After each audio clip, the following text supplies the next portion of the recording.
Can you see that? It's Weed and Fleece, Van Morrison. You never heard of it before. But you like Moondance, right? Oh, wait. Oh, got this hand up my butt. You know how hard it is to be politically astute, Carol, when you got a hand up your butt? Okay, so Weed and Fleece, Van Morrison, 1974, came after Moondance. Just as spiritual, just as good, almost, because there's not much that's as good as Moondance, Carol. Moondance, Astral Weeks, not much as good as that, music-wise. Top 10 albums of all time, Astral Weeks, possibly Moondance, both in there. It's true. Of the 70s at least, Carol. So, Desert Island, that's the album to pick. Desert Island, Moondance, Astral Weeks, one of those two. Weed and Fleece is close. My point is, you know what I'm saying? My point is, here's my point. You love some music. You love it. You listen to the artist over and over and over and over and over and over and over and over and over and over and over and over and over and over and over again. And you know, Carol, when those first couple U2 albums came out, I actually liked them. Yeah, me too. I thought they were great.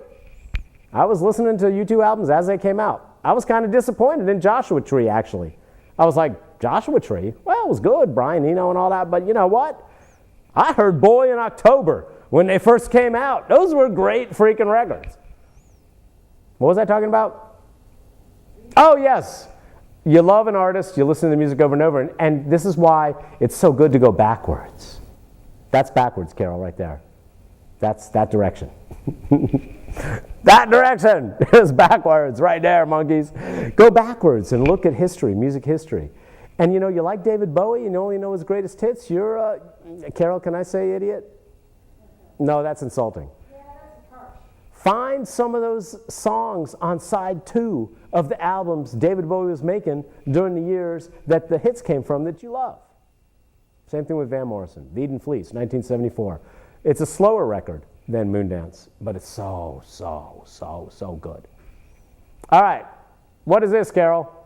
Okay, America. Okay, America. Woo! We're bombing again. We're bombing the Middle East. Go, America. We're bombing. Yes, I feel so much better. What was that general said it was like casual sex? He's got misrepresented. He got a bad rap. Okay, he needs some PR work.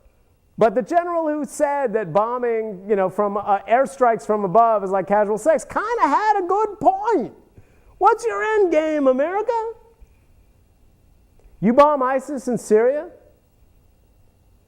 Like that's a solution? You know what, Carol? Sometimes I think that they think that ISIS is like in big tents in the middle of an open field in the desert, you know?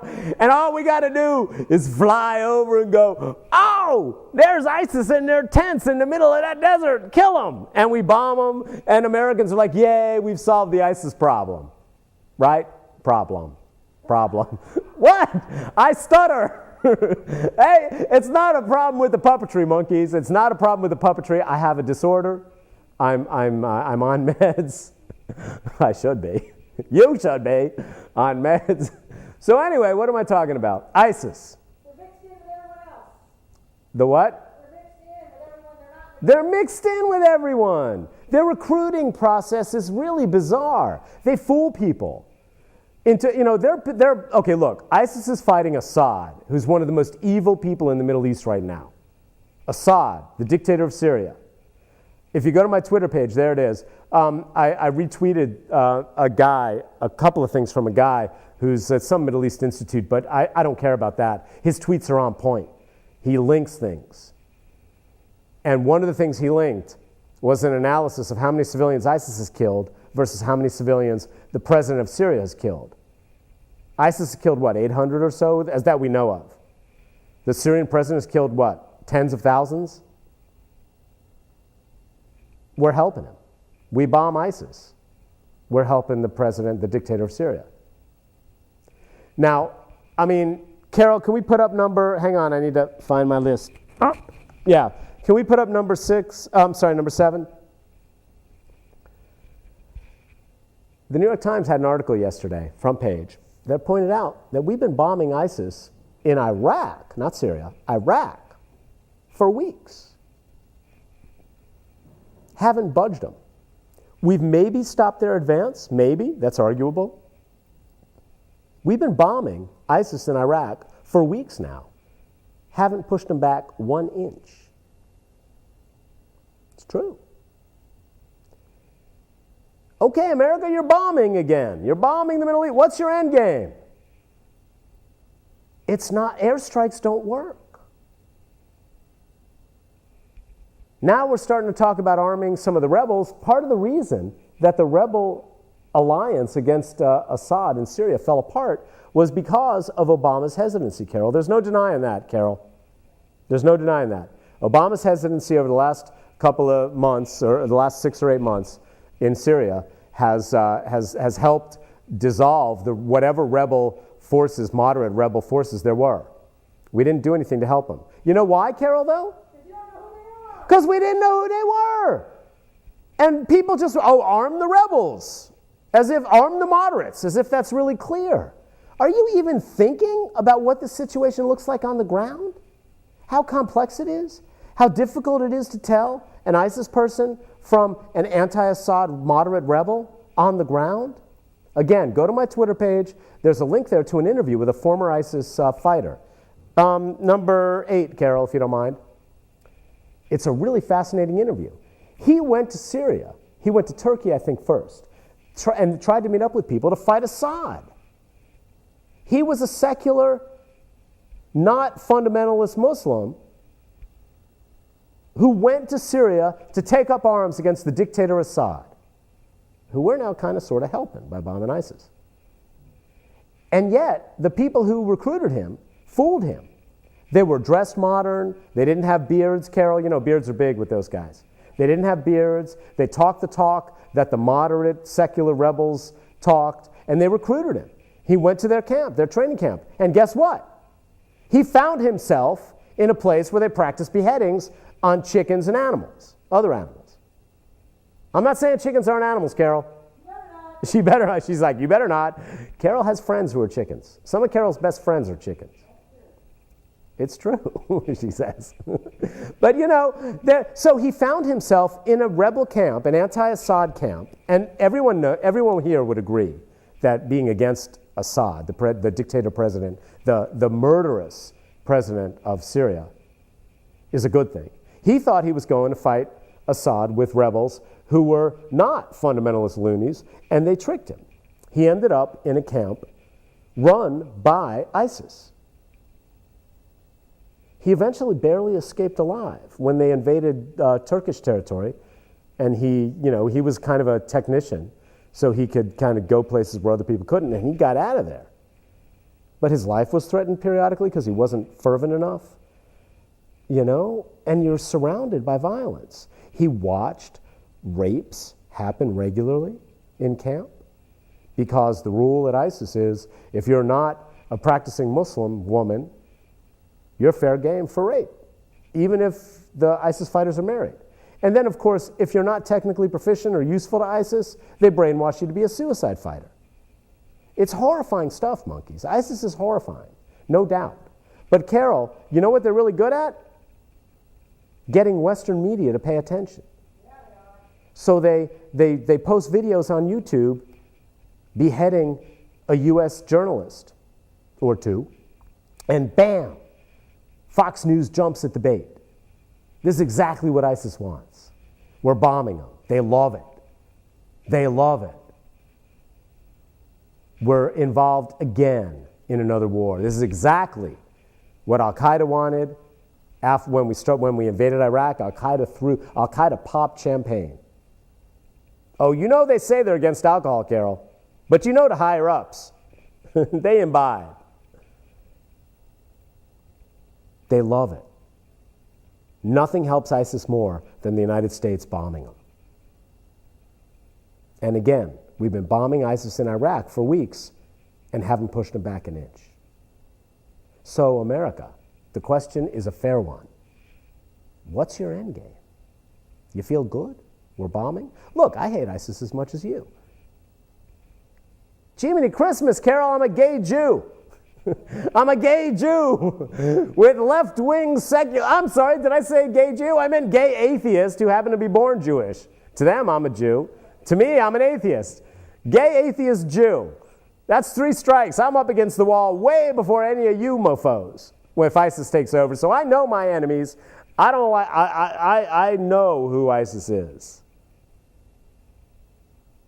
Read that interview with the fighter, though, and you see how complex this stuff gets.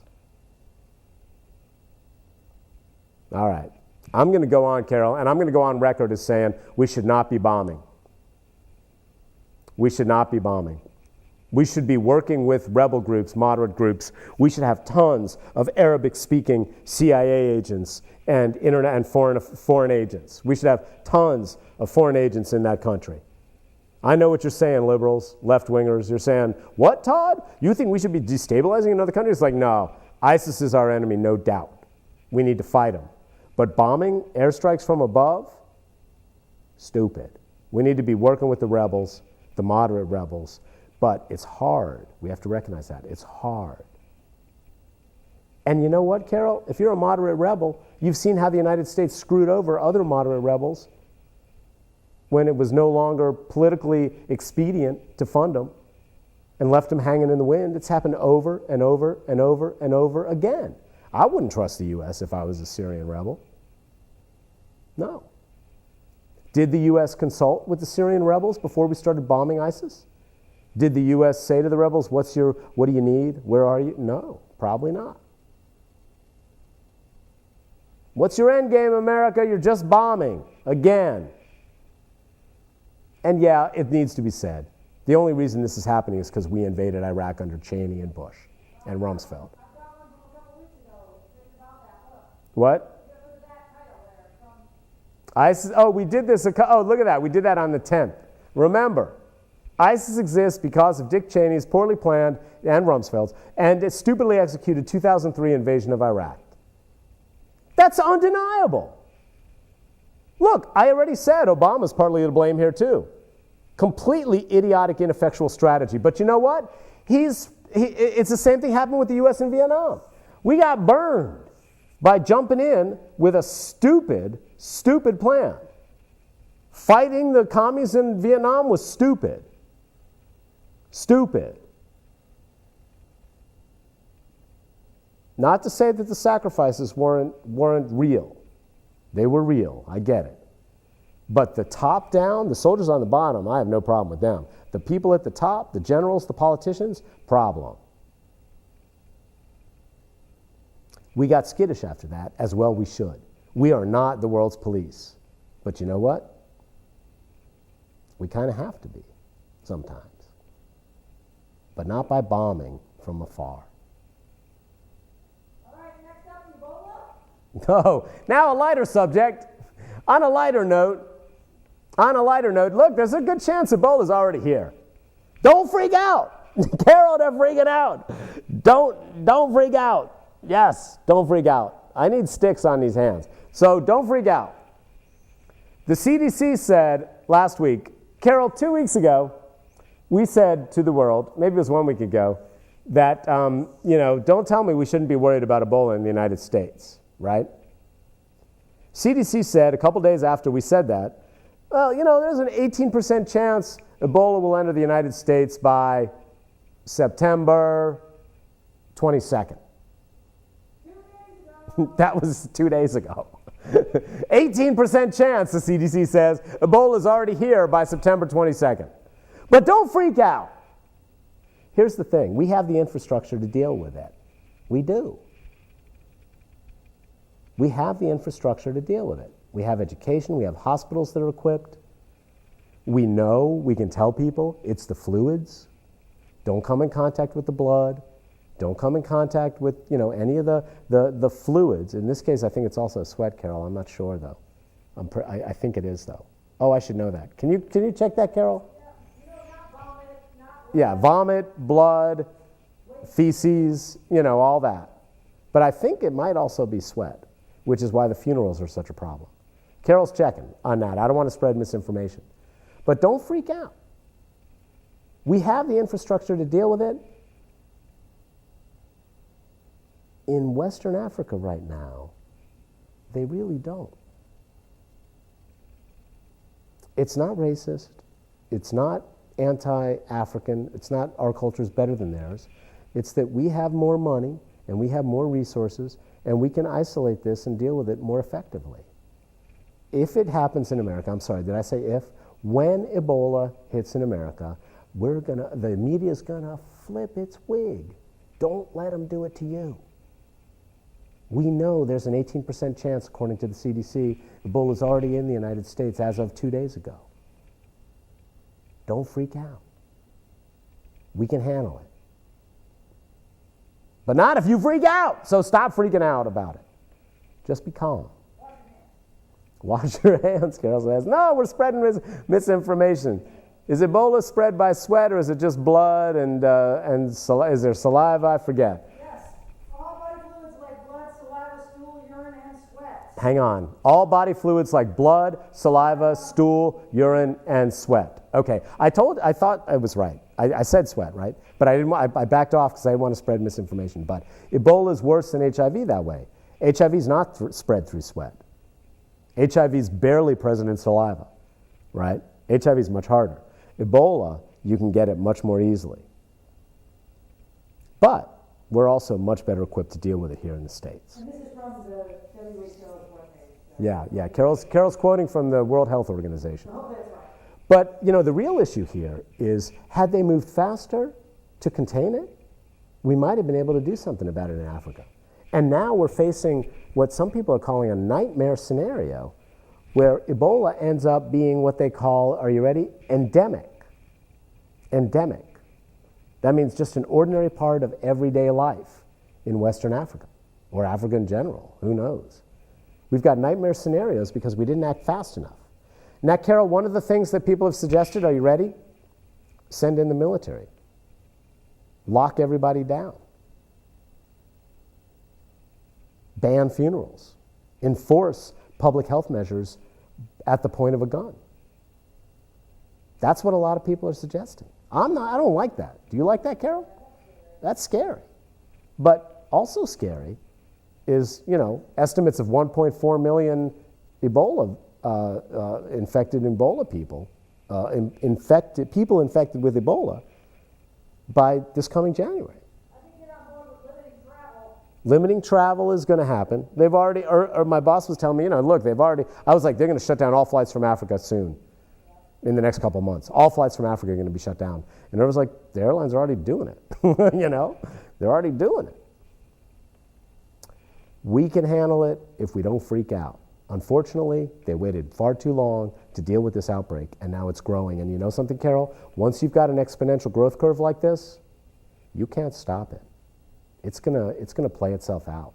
You're gonna have the curve going, woo, maybe this, if you're lucky. If you're not lucky, it's like, woo, like that. That's exponential growth. Scary thought. Africa could become the Ebola continent. All right. But be on the lookout for people trying to slam your civil rights in America on it. Let's slam their civil rights in Africa, Carol, to contain this thing. But don't do it here. We can handle it without that. It's so complex, isn't it? So complex. So many issues. Cultural, biological. So complex. All right. Can we put up number 4 again? Oh yeah. So if the apocalypse happens, we already have guidance as to what to do, right? We already know what to do if the apocalypse happens.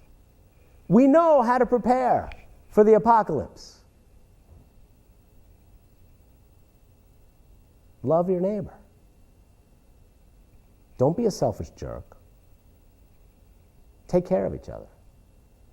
That's how you deal with an apocalypse. Surviving at all costs? It's way overrated, Carol. Lose your humanity? Just to survive at all costs? What are you? This is why the show is called The Walking Dead, Carol. Because it's not the zombies they're talking about. You know that, right, monkeys? You know that the show The Walking Dead, the title The Walking Dead, doesn't refer to the zombies? They know that, right, Carol? It refers to the people that are left and what they have to do to survive and what they lose along the way. You know that, right? The Walking Dead is the people, not the zombies. So don't let that happen to you.